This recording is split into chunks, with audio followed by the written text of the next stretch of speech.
Hey guys, Robson here again, and today I've got a great video for you in the education space where we're going to be showing you how to use Fibonacci retracements and how to implement this in your trading. So let's start by defining what are Fibonacci retracements. So Fibonacci retracements were actually invented by a gentleman who was a mathematician called Leonardo Fibonacci, and he realized that this pattern was prevalent in all walks of life, especially like in where you'd look at flowers, certain patterns in animals like snails. You'd always find the Fibonacci ratio in a lot of these things. Even the shape of the Earth, right, is also a Fibonacci sequence. So he developed this Fibonacci sequence, and I'm going to show you how you can actually use this Fibonacci sequence in your trading. So the theory is that whenever there is a certain move in a certain direction, so whether the market is going up or the market is going down, you're going to find that the market is going to have an impulse up or an impulse down.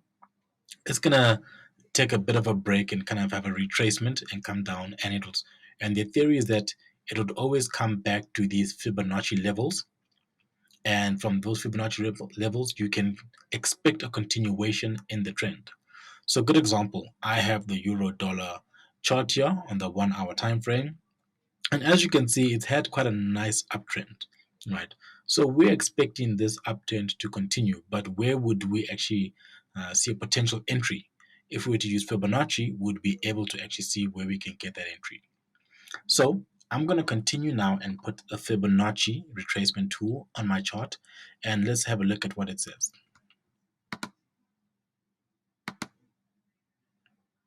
So let's say I start from the bottom here and I go all the way to the top where we can see that's where the highest was in this time frame. And now you can see we've got a few numbers and a bit of information on our charts here, right? So if you look at right at the bottom here, it gives us 100% and it gives us 0% here. So what this means basically is that in our uptrend, if we were to see the price come back all the way to 100, we would have a 100% retracement. Now, that is not impossible, but like that would be a complete change in trend. What we could see now here is that we also have these numbers in the middle here, 23, 38, 50, 61. These are quite the popular numbers or sequences when it comes to Fibonacci. So as you can see here, you could have seen that we're actually looking at maybe a 38% retracement. And as you can see, price is kind of starting to react to that 38% retracement level here, where we could possibly see the continuation in the trend.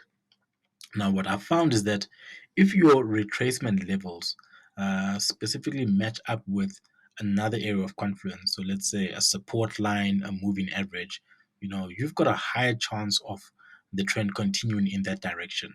So as you can see here, we've had an impulse up, price came here, it actually took a break, and it continued to break that level. Right, it's the same here where you can see prices kind of taking a break. So if I was to just draw a horizontal line here, we can see that previously price has reacted to this level right here, right? And that level lines up quite beautifully with our 38% retracement level. So we could possibly see a continuation to the upside on this trend.